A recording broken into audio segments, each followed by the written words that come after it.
Hey, welcome back to another video. And yep, we definitely did change the pirate up, you're not losing your mind. And today, I'm just going to be sharing with you what steps I took in order to become a much better player in Sea of Thieves. Because if you don't know, I've actually been playing since around 2020, and for most of that time, I was just a casual PvE player, but there was a few steps I took not more than a year ago that really bumped up my skill level, and now I'm pretty confident as a solo in my ability to sink almost any ship in the seas. So stay tuned and let's get into this guide. Now there's a few answers as to what I did, and unfortunately some of them you may not necessarily like. But first things first, I would start every session by always buying as many supplies as I could. So all the way through the cannonball list here, as well as all these merchant supplies I found useful, such as the wood, the storage crate, and the cannonballs. You can get the fruit if you want, but I never really got it.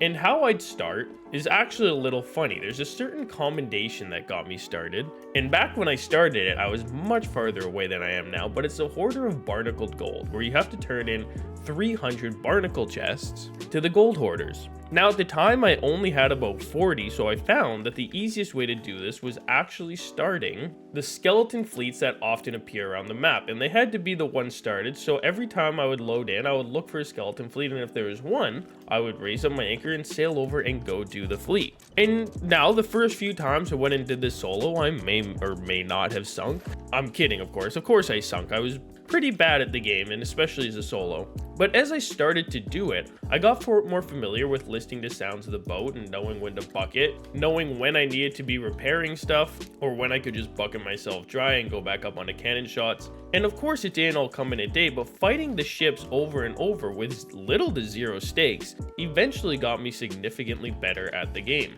So that's what I continued to do. For about an entire week, I went and just did skeleton ships or skeleton fleets, and if there's none up on my server, I would dive to them via this table right here. And in that week, I nearly double or tripled my skill level, knowing how far to aim cannonballs, how far to lead them, even gave myself into small rotations, but it only went so far. And I think we're gonna sail over and see what our friend over here is doing. And after that week, I realized that this is indeed a game I could actually see myself getting better at if I wanted to do it. Now, after a week, I was still hungry to get more because I realized I actually can get better at this game. This isn't just a game that some people happen to be good at, or you have to play hundreds of hours to get good. This is a game you can train yourself to get better at, like any other game. So into that second week, I started doing more and more skeleton fleets. Oh dear, we have ourselves a little bit of a situation over here. I don't want to get involved in this. I didn't realize this was an hourglass fight, and I don't like third-partying hourglass fights. But into that second week is when I started looking at other viable alternatives. Oh, I'm off my boat, and he's sailing straight towards a new friend.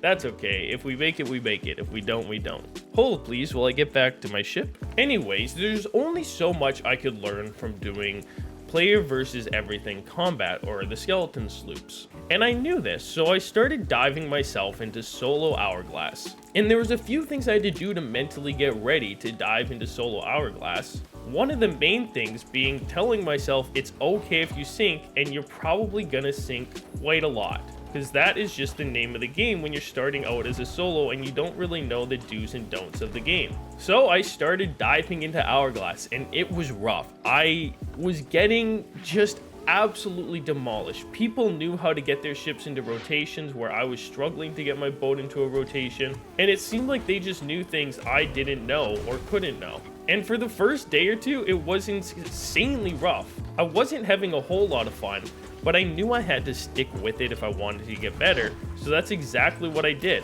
I kept sticking with the hourglass, and I'd dive and I'd sink and I'd dive again, until eventually I won my first fight. And I'm not going to pretend like it was some grand changing point. I didn't win a lot of fights in a row, but I had won a fight and I realized it was possible. And I kept plucking away at hourglass until eventually I had won a sizable amount of fights to realize I could actually get the PvP curse if I wanted. And the main thing I kept telling myself is it was okay if I sank, because at the end of the day, I wasn't losing anything. Sure, I was buying a couple thousand in supplies, but at the time I still had some millions of gold. so I wasn't really missing out or hurting. And this is what I continued to do until I got my PvP curse. And as soon as I got my PvP curse, that told me I was good enough at the game to know how to handle a ship, how to shoot cannons, and I just went back into the open world, which is this sea. And it changed my gameplay entirely, because now when I see a ship, instead of running away, I see it as an opportunity to go get better, and I fight every ship I see, unless of course they just want to be friendly. But I am not scared of starting fights on the seas. And this all stemmed from me forcing myself to go do uncomfortable situations such as the hourglass PvP. I know it's the worst part of the game to some people, and I don't advocate for only playing that aspect of the game, but for me, it was the catalyst that really allowed me to start to get significantly better and feel more confident out in the open world, and I suggest you guys try the same. So although I don't necessarily show you anything in this video, if you're looking for sloop guides, I also have those posted. Hopefully this gave you the confidence you need in order to go get better, because it really is something everyone can do, and it's only a few steps away. You just have to do skeleton fleets, then a bit of hourglass PvP, and you will feel the confidence that I now feel. Oh, and I also stream on my Twitch, which will be linked below, every single weekday, so if you guys want to come see me live, make sure you go follow me over there. If this video helped you out, feel free to subscribe. We'll see you in the next one. Peace!